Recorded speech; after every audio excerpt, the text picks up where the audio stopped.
gitu telah tidak otentik itu berkembang sangat luas ya. Kalau Anda baca kitabnya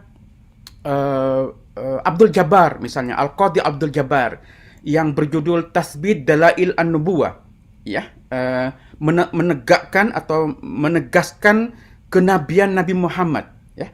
Itu ada salah satu bab besar dalam buku itu yang khusus mengkaji tentang Kristen, tentang sejarah Kristen. Bagian yang menyita banyak perhatian Al-Qadhi Abdul Jabbar adalah tentang sejarah Alkitab. Ya, yang menurut dia Gospel atau Injil itu sebenarnya ditulis untuk mengikuti keinginan orang-orang Romawi gitu. Sementara Al-Injil yang asli itu dibawa kabur. Ya. Jadi banyak sekali rumor tentang sejarah Injil yang sebenarnya dimaksudkan untuk mengesankan bahwa kitab suci yang ada sekarang itu sudah tidak otentik gitu. Dan teman-teman juga perlu tahu, tuduhan bahwa kitab suci tidak otentik itu bukan monopoli orang Islam. Ya, orang Kristen juga menganggap Al-Quran bukan kitab yang otentik. Ya. Bahkan secara teoritis minimal, orang Kristen itu menghadapi persoalan lebih rumit dibanding orang Islam. Lebih rumit ya. Orang Islam itu bisa mengakui otentisitas kitab suci karena Al-Quran secara tegas mengatakan bahwa Alkitab itu bersumber dari Tuhan. Ya. Jadi umat Islam itu lebih mudah dibanding orang Kristen. Nah, orang Kristen mengalami kesulitan untuk menganggap Al-Quran itu sebagai kitab otentik. Ya. Alasannya sangat mudah, karena bagi orang Kristen, Yesus itu adalah puncak dari wahyu. Ya. Teman-teman, saya kira banyak kawan-kawan Kristiani di sini, ada Romo Dani. Romo, nanti bantu saya untuk menjelaskan persoalan yang rumit ini. Nah, dalam paham Kristen, wahyu itu puncaknya itu pada Yesus. Ya, jadi the fullness of revelation, jadi keutuhan revelation, wahyu yang utuh itu adalah bahwa Tuhan menampakkan dirinya menjadi Yesus gitu. Jadi konsep revelation, wahyu dalam Kristen itu God revealing himself atau God disclosing himself. Jadi karena itu dalam Kristen dikenal konsep inkarnasi, itu kunci dalam tradisi Kristen. Jadi kalam atau firman Allah itu menjadi badan Yesus, menjadi Yesus. Jadi the word become the flesh, the body of Jesus. Maka dikenal konsep inkarnasi. Jadi kalau Yesus itu merupakan wahyu yang sempurna, maka kemudian tidak ada wahyu setelah Yesus. Ya, berbeda dengan Islam. Kalau dalam Islam Tuhan itu tidak menampakkan dirinya, tetapi menampakkan kehendaknya. Dan kehendak Tuhan itu bisa dilihat dalam teks Al-Quran. Maka dalam Islam itu tidak dikenal istilah inkarnasi, tetapi istilah inliberasi. Ya, inliberasi artinya the word become the text, become the book. Ya, jadi the word firman menjadi teks atau menjadi buku, menjadi Quran. Nah, jadi karena perbedaan konseptual menyangkut wahyu, karena itu dalam Kristen sulit untuk menganggap Al-Quran itu sebagai kitab suci. Karena tidak ada wahyu setelah Yesus. Minimal wahyu yang formal, itu tidak ada wahyu setelah Yesus. Karena itu orang Kristen mengalami kesulitan dalam melihat Al-Quran. Dan itu kita bisa lihat dalam pertemuan-pertemuan awal antara Kristen dan Muslim. Ya, bisa Anda lihat misalnya ada risalah atau surat yang ditulis oleh Al-Kindi menjawab surat yang dikirim oleh teman muslimnya namanya Al-Hashimi. Di situ disebutkan bahwa Al-Quran itu memang bukan kitab yang berasal dari Tuhan. Ya, karena sulit bagi orang Kristen untuk menganggap Quran itu sebagai kalam ilahi, karena tidak ada kalam ilahi, tidak ada wahyu setelah Yesus. Jadi teman-teman, maksud saya adalah dari sejak awal soal falsifikasi kitab suci ini memang masalah yang rumit, dan ini berlanjut hingga sekarang. Jadi betapa pentingnya, saya ingin mengesankan betapa pentingnya tema yang perlu kita diskusikan, karena ini tema perennial, ini tema yang yang tidak pernah selesai didiskusikan dan selalu menghambat pertemuan pertemuan Islam dan Kristen atau Kristen dan Islam. Jadi kalau teman-teman kalau saya menyebut Islam dan Kristen tidak berarti ada superioritas satu di antara yang lain, atau saya menyebut Kristen kemudian Islam, itu normal saja. Jadi saya bisa menyebut Kristen dan Islam atau Islam dan Kristen, tidak ada maksud apa-apa di balik penyebutan mana yang lebih dahulu, maksud saya. Nah, jadi persoalan berikutnya adalah bagaimana kita mengatasi ya, persoalan yang sudah berlangsung berabad-abad ini. Saya ingin mengajukan itu tadi yang sudah saya jelaskan secara sepintas, yaitu menjadikan kitab suci itu berdialog, itu sebagai solusinya. Tapi sebelum mendiskusikan solusinya, saya kira kita perlu pertama melihat dari mana sebenarnya persoalan falsifikasi ini bermula. Nah, pandangan Al-Quran terhadap Bible itu sebenarnya sangat rumit, ya, sangat rumit. Jadi ketika kita menganggap bahwa Al-Quran menganggap kitab suci agama lain telah mengalami tahrif, ya, itu istilah yang sangat dikenal, atau falsifikasi, itu sebenarnya sangat menyederhanakan masalah. Nah, saya ingin nanti diskusikan bahwa pendekatan tradisional tentang tahrif ini menjadi sangat terbatas, karena sebenarnya pandangan Quran itu lebih kompleks dibanding yang kita duga gitu. Kita menduga bahwa Quran sudah menganggap bahwa Alkitab itu tidak otentik, titik gitu. Padahal lebih rumit dari itu. Al-Quran itu seperti Anda lihat dalam bahan yang saya tulis itu, saya sampai menulis 2 halaman bahan untuk diskusi pada malam ini, saking semangatnya. Ya. Saya kira teman-teman perlu rileks ya. Saya juga mencoba untuk rileks karena saya juga baru sarapan. Ini memang tema berat, tapi kita rileks saja. Ini betul-betul tema yang berat ya. Dan saya kira tidak cukup sebenarnya satu pertemuan. Sama sekali tidak cukup. Kita minimal perlu 2 pertemuan sebenarnya untuk membicarakan secara lebih adil terhadap tema yang sangat kompleks ini. Begini, kenapa pandangan Al-Quran itu kompleks? Karena Al-Quran itu memang sangat engage, sangat banyak merujuk kepada kitab-kitab sebelumnya, kitab-kitab sebelum Al-Quran. Jadi kadang-kadang Al-Quran itu menyebut kitab-kitab dahulu dengan menyebut nama. Ya, jadi ada kitab Taurat misalnya, itu disebut sebanyak 18 kali, kemudian Injil, the Gospel, atau Injil dalam bahasa Indonesia juga, itu disebut 12 kali. Ada Zabur, disebut dengan singular dan juga disebut secara plural jamak, ada Zubur juga disebut dalam Al-Quran. Quran juga menyebut kata yang generik seperti kitab. Jadi kitab atau scripture, kitab suci, juga disebut dalam Al-Quran. Juga ada suhuf atau scroll, itu juga disebut dalam Al-Quran. Kata kalim, menyangkut kitab-kitab sebelumnya, disebutkan sebagai firman Tuhan, itu disebutkan dalam Al-Quran.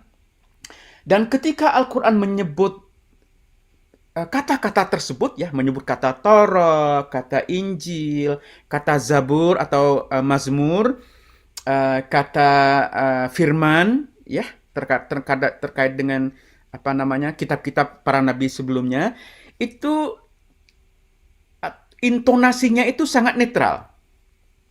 Ya, tidak ada tidak ada kesan bahwa Al-Quran itu mempersoalkan. Jadi sifatnya netral.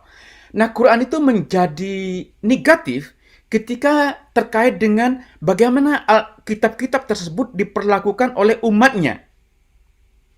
Maka kemudian Anda temukan istilah tahrif, ya, yuharrifunal kalimah. Dalam surah Al-Maidah disebutkan 2 sekali.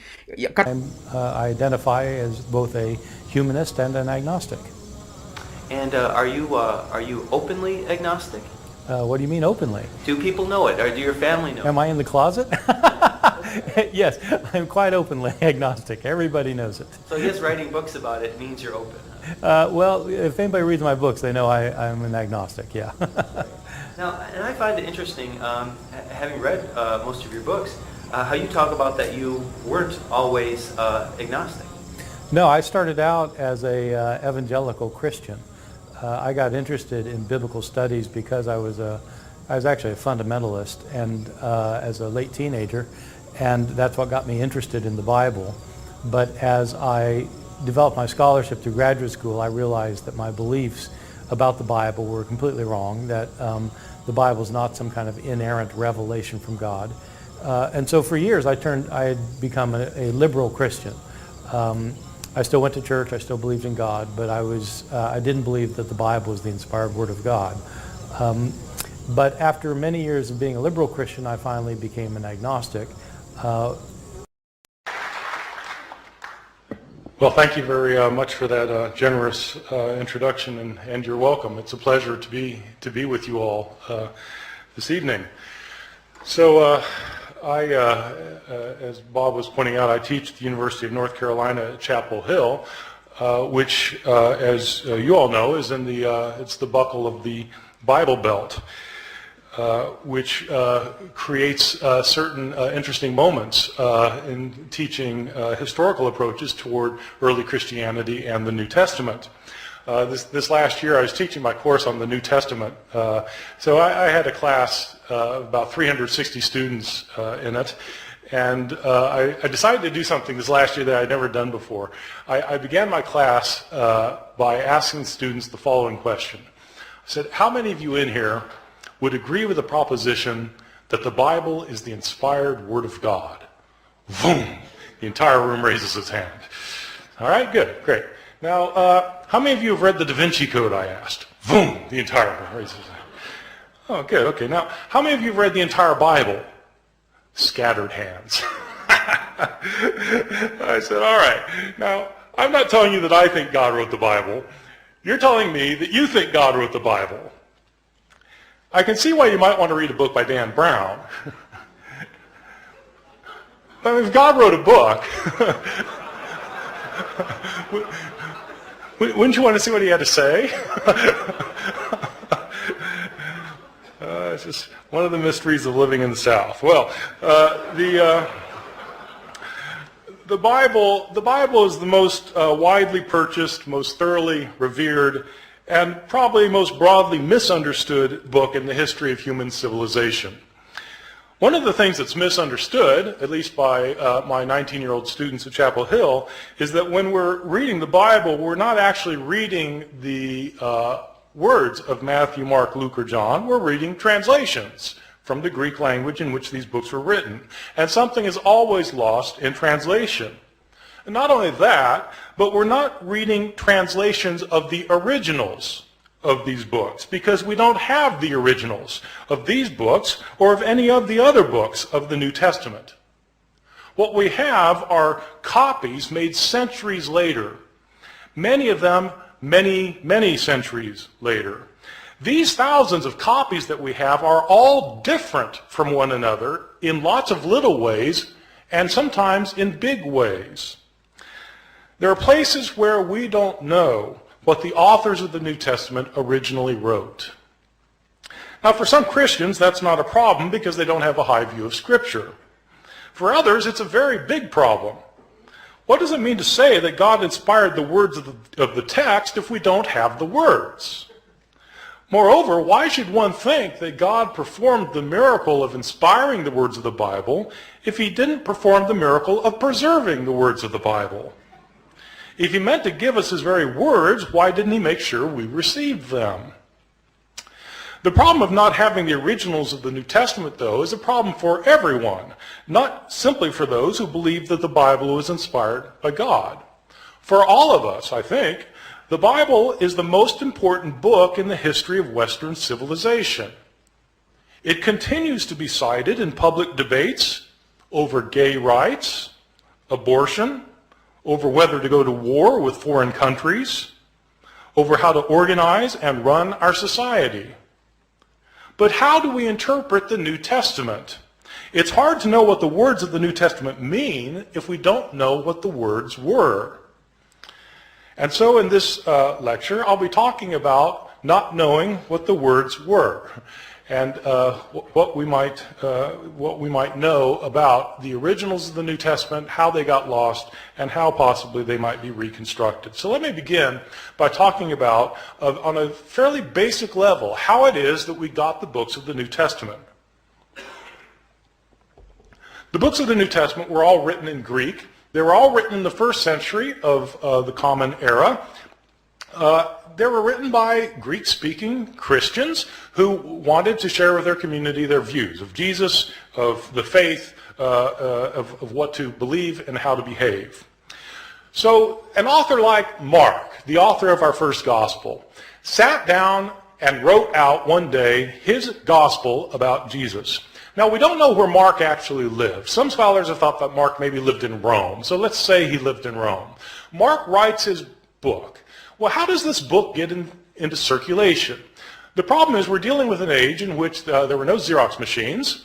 There wasn't desktop publishing yet, no PDF files.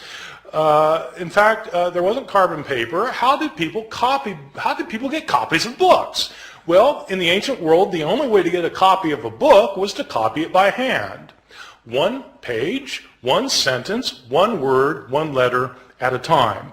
Mark makes his book, and somebody in his community wants another copy of it.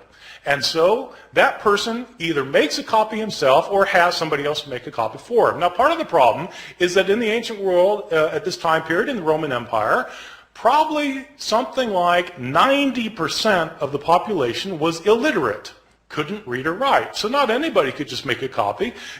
And most people who could write couldn't write very well. And so somebody makes a copy. We don't know who it was who made the first copy. We don't know if this person was competent or incompetent, but he made a copy. And probably, if he made a copy of this book by hand, one page, one sentence, one word, one letter at a time, he made mistakes. Now, my students sometimes have difficulty believing that people make mistakes when they copy things by hand.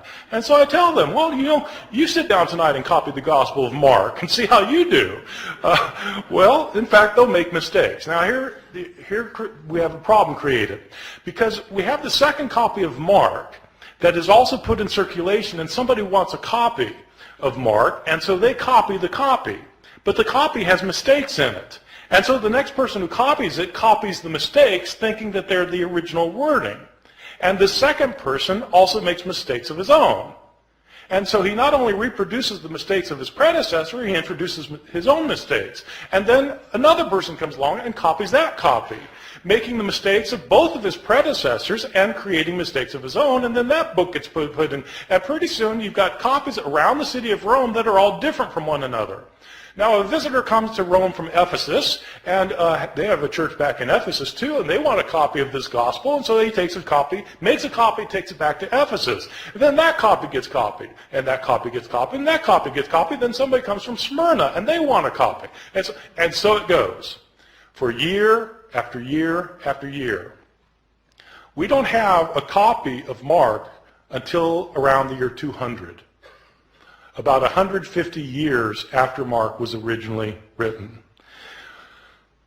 So not only do we not have the originals, we don't have the first copies, or the copies of the copies of the copies of the copies of the copies of the copies, etc., etc. Mistakes were made en route, and these mistakes were replicated. Now, the only way a mistake gets corrected is if you're copying a copy of Mark, and you come across a sentence that you're pretty sure is wrong because it doesn't make sense, and you try and correct it. And so you correct it to say something other than what it says. The problem is there's no guarantee that you will correct the mistake correctly, right? You might correct the mistake incorrectly, in which case you've got three forms of the text: the original text, the mistake, and the mistaken correction of the mistake. And so it goes on for year after year, decade after decade. The originals end up getting lost. They get lost. They're either worn out of existence, or people figure, well, we don't need this. I've got a brand new copy of it, and so they throw it away. And all of the books of the New Testament, all 27 books, experience the same fate. And so that is the situation we're dealing with. This is not a situation that's unique to the New Testament. This is a situation that we find for every book from the ancient world. Every ancient book has this problem. The problem is exacerbated with the New Testament simply because the New Testament has come to be revered as Scripture, and also because, as it turns out, we have more copies of the New Testament than of any other book from the ancient world. That would seem like a good thing, but it also means that we have more mistakes for the New Testament than for any other book. And so the abundance of evidence we have creates an abundance of problems. Let me talk about the surviving copies that we do have.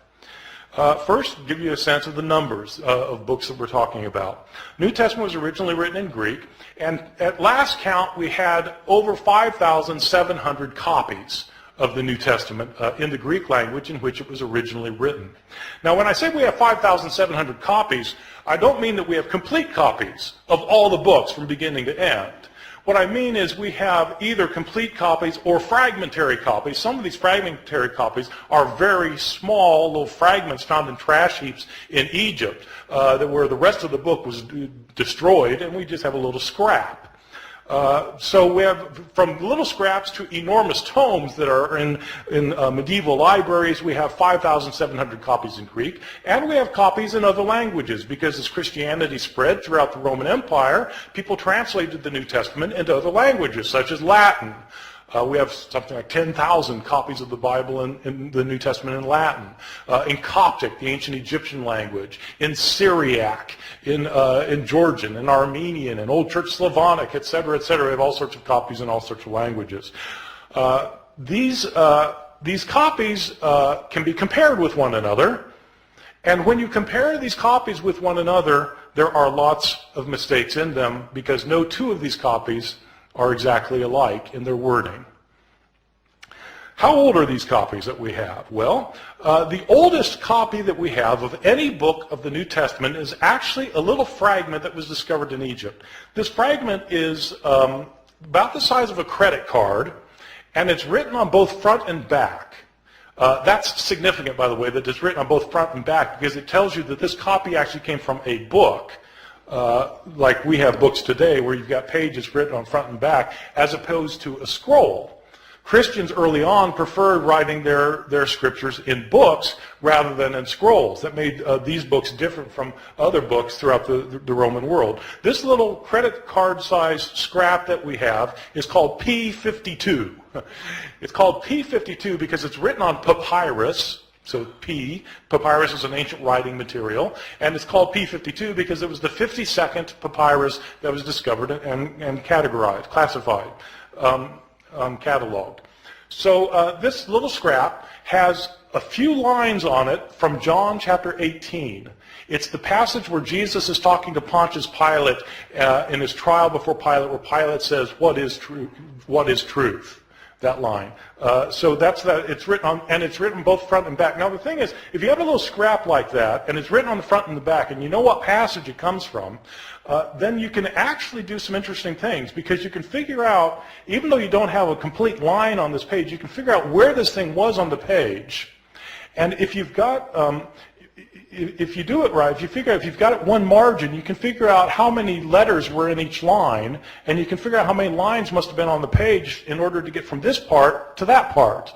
See what I'm saying? So you can actually reconstruct how long the page was, and then you can calculate how many pages were in this manuscript, because how many pages would it take with this many letters in it to create the Gospel of John. And so this one scrap can tell you how long the manuscript was. So there are people who do this for a living, so it turns out.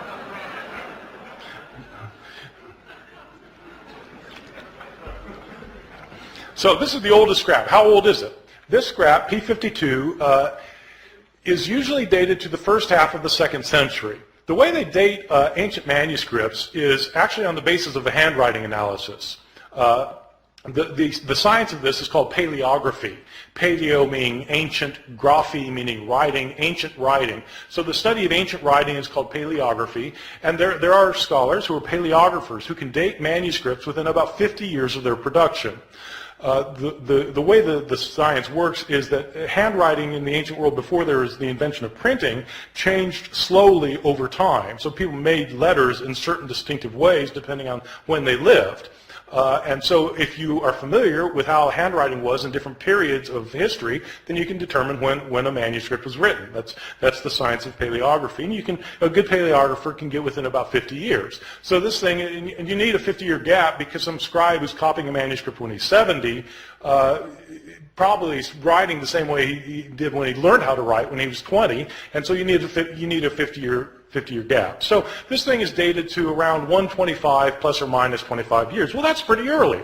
This is from the Gospel of John. This little piece was probably written about 30 or 40 years after John itself had been produced. So that's pretty good. We don't get a complete copy of the Gospel of John until, again, around the year 200. But we do have this little scrap. Most of the manuscripts we have are not anywhere near this early, though. We start getting full manuscripts at the beginning of the 3rd century, around the year 200, 150, 170 years after Jesus' death. These are about 120 years after most of these books had been written. And we don't start getting numerous manuscripts until the 7th, 8th, or 9th centuries. And then we start getting lots of them because then you've got monasteries where monks are spending their days copying manuscripts, and we have a lot of their manuscripts. And so 5,700 manuscripts, some of them going back into the 2nd century, none of them being the originals or within a few years of the originals. So with all of these differences, with all of these manuscripts, how many differences are there? Throughout the Middle Ages, it appears that the scholars didn't realize that there was a problem of not having the original text, or very few scholars realized that this was a problem. Even the scribes copying the text, they sometimes would realize there were differences in the manuscripts they're copying, but they didn't make a very big deal about it. The first time somebody made a really big deal about this was exactly 300 years ago this year, in the year 1707. There was a scholar named John Mill at Oxford. I think he's unrelated to the Victorian John Stuart Mill. This John Mill was a scholar of the Bible, and he had spent 30 years looking at manuscripts of the New Testament. Now, this is obviously after the invention of printing, and printers have to decide what text they're going to print, and the problem is they've got manuscripts that have differences among them. And so how does a printer decide which manuscript to print? Well, it's a problem. That's when they started realizing that this was an issue. Well, John Mill wanted to produce a printed edition of the Greek New Testament. He spent 30 years looking at the manuscripts available to him. He had available to him 100 manuscripts, approximately 100 manuscripts. And he printed up his edition of the Greek New Testament in which he'd give a verse, and then at the bottom of the page he would indicate the places where the manuscripts differed from one another for that verse. To the shock and dismay of many of his readers, when John Mill produced his edition of the Greek New Testament, it included an apparatus at the bottom of the page that cited 30,000 places where the manuscripts differed from one another. 30,000 places where there were manuscript variations among the manuscripts that he had discovered. And the striking thing is John Mill didn't give all of the differences he found. He only cited the differences that he thought were significant. Some of his detractors claimed that John Mill was working to render the text of Scripture uncertain. His supporters pointed out that he didn't create these differences. He simply noticed that they exist. So what do we know today about the numbers of mistakes in our manuscripts? Well, Mill looked at 100 manuscripts, and now we have 5,700 manuscripts.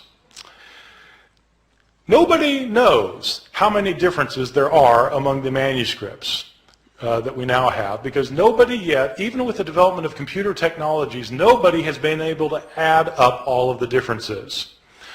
Sometimes scholars guess there may be a couple 100,000 differences. Some people say 300,000, some say 400,000. There are different guesses. The way I usually put it to my students is in comparative terms. There are more differences in our manuscripts than there are words in the New Testament. More differences in our manuscripts than there are words in the New Testament. Well, this obviously creates a problem. If you want to know what Mark actually said, and all you've got are copies of Mark that are hundreds of years later that have so many differences in them, how can you possibly reconstruct it? Well, that is a problem. Now, having said that we have these hundreds of thousands of differences, I want to emphasize a particular point, which is most of these differences that we have in our manuscripts are completely insignificant, unimportant, and don't matter for a thing. Many of these differences in the manuscripts are so unimportant that you can't replicate them in translation. Okay? In other words, like they changed the word order in Greek, where you'd have to translate it the same way no matter what the Greek word order is. So, I mean, it doesn't really matter very much. By far, the vast majority of these hundreds of thousands of differences are significant for nothing more than showing that scribes in antiquity could spell no better than my students can today. And scribes, of course, didn't have spell check. Scribes, in fact, didn't even have dictionaries. And many scribes didn't care how they spelled anything. Sometimes you'll be reading a manuscript and there'll be the same word that occurs, say, 3 times within a couple of lines, and the scribe will spell the same word 3 different ways. He just doesn't care how the word is spelled. Well, so, you know, you've got lots and lots of those kinds of changes, and what do they matter for? They don't matter at all. So, having said there are all these hundreds of thousands of differences, I want to stress that most of them don't matter for very much. Some of these changes, the ones that don't matter, basically are accidental mistakes. Scribes were sometimes tired or sleepy, sometimes they were distracted, sometimes they were inept or unqualified, and they made mistakes. They would leave out a word, they'd leave out a verse, sometimes they'd leave out a page. They just made mistakes sometimes. One of the common mistakes of scribes is actually kind of interesting. Sometimes, you know, in the New Testament, you'll have a saying where you'll have 2 lines that end with the same words. Like Jesus in Luke chapter 12 says that whoever confesses me before people will be confessed before the angels of heaven, and whoever denies me before people will be denied before the angels of heaven. So you've got 2 lines that end with the words before the angels of heaven. And what scribes sometimes would do is they'd copy down the words before the angels of heaven on the first occurrence, and then, you know, they'd copy it down, then their eye would go back to the page, and their eye would alight on the second occurrence of the same words. Thinking that that's what they had just copied, they'd go then to the next line and start copying there, and as a result, they would leave out the intervening line. See how that works? That kind of phenomenon is where your eye skips from one line to another. It's called parablepsis. Parablepsis. And when you have words that end the line the same way, that's known as homoteleuton. So this kind of mistake is called parablepsis occasioned by homoteleuton. It's on my final exam at Chapel Hill. Probably the most egregious mistake in any manuscript of the New Testament, one of my favorites, is in a manuscript that's manuscript 109. It's 109 because it's written on parchment and animal skin instead of papyrus, and it's the 109th manuscript that was cataloged. This is a 10th century manuscript that was written by a scribe who wasn't paying attention, and this scribe was copying the Gospel of Luke. Now, the Gospel of Luke is one of the 2 Gospels in the New Testament that has a genealogy of Jesus. Genealogies usually aren't the favorite reading of my students at Chapel Hill, and I think probably it wasn't the favorite reading of this guy because he wasn't really paying attention to what he was doing. But, you know, in Luke's genealogy is actually fairly interesting because in Matthew's the other gospel that gives a genealogy of Jesus, and it traces Jesus' line all the way back to Abraham, the father of the Jews, in Matthew. Luke doesn't stop there. Luke keeps going. Luke traces Jesus' genealogy all the way back to Adam, as in Adam and Eve. This is a fantastic genealogy. I've got an aunt who's a genealogist who's traced my family, you know, back to the Mayflower. The Mayflower, Adam and Eve. So it's, you know, Jesus is supposedly the son of Joseph, who's the son of so-and-so, the son of so-and-so, the son of so-and-so, who's the son of David, son of Jesse, son of so-and-so. It goes all the way back. You know, Isaac, son of Abraham, so back to Seth, son of Adam, who's the son of God. Okay, this genealogy goes all the way back. So the scribe of manuscript 109 is copying a manuscript that evidently gave the genealogy in 2 columns. 2 columns. But the second column didn't go to the bottom of the page. It only went partway down, the second column. So the first column, second column, partway down. And the scribe apparently didn't realize that this genealogy was in 2 columns. And so he copied across the columns instead of copying one column then the other column, leading to some very interesting results. As it turns out, Adam isn't the first human being. There was a man named Phares, who's the father of the human race, and as it turns out, God is the son of Aram. So it happens. These kinds of mistakes are just pure accidental mistakes that scribes mess up in places. There are other kinds of mistakes that are what I think are probably intentional mistakes. I differentiate between accidental mistakes where scribes just slip up and intentional mistakes where it looks like scribes are actually trying to change the text. Now, I don't know for sure that scribes are trying to change the text. I don't have any scribes around to interrogate about the matter. But there are some changes that don't look like they could possibly simply be a slip of the pen. And there are others that are debatable, whether they were a slip of the pen or not. But let me give you a couple of examples, and you'll see that some of these look like scribes maybe wanted to change the text. I'll give you a couple for instances.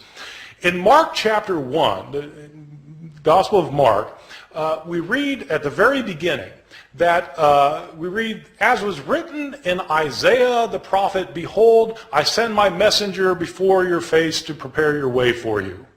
Okay, this is in Isaiah the prophet, behold, I send my messenger before you. This is a very interesting passage because the passage that's quoted is not Isaiah. When it says in Isaiah the prophet and then it gives the quotation, the passage quoted is actually Exodus. So it's interesting that in the later manuscripts of Mark's Gospel, the text is changed. So that it no longer says in Isaiah, as is written in Isaiah the prophet, now it says, as is written in the prophets. You see, getting rid of the problem that in fact this isn't a quotation from Isaiah. Right? See, so maybe that's a slip of the pen, but it looks to me like somebody saw that this could be taken as a mistake, and they changed it as a result. Or give you a second example. In Luke's Gospel, chapter 2, we have the only story of Jesus as a boy in the New Testament. Jesus is a 12-year-old, and we're told that he and his family have taken a trip to Jerusalem to celebrate a festival, probably the Assalamualaikum warahmatullahi wabarakatuh. Kita tadi sebuah video perbandingan antara Profesor Syirri yang mengatakan bahwa BIBEL itu masih orsinil ya. Namun tadi kita dengarkan penjelasan panjang dari Profesor Bart Ehrman, seorang mantan evangelis atau penginjil, yang mengatakan bahwa Bible itu bukan lagi kitab yang berasal dari wahyu Tuhan. Itu saudara, mutu dua profesor, yang satu profesor pesanan, yang satu profesor asli. Yang satu Profesor Mu'nim adalah seorang Islam, tapi dibawa oleh perguruan tinggi Eropa, kemudian dibawa ke sana, tapi dia dipakai untuk sebagai penyanyi, menyampaikan kebenaran-kebenaran Kristen. Tapi seorang yang Kristen asli sendiri, yaitu seorang peneliti BIBEL, sudah membantah tentang BIBEL. Demikianlah, atas atensinya terima kasih. Assalamualaikum warahmatullahi wabarakatuh.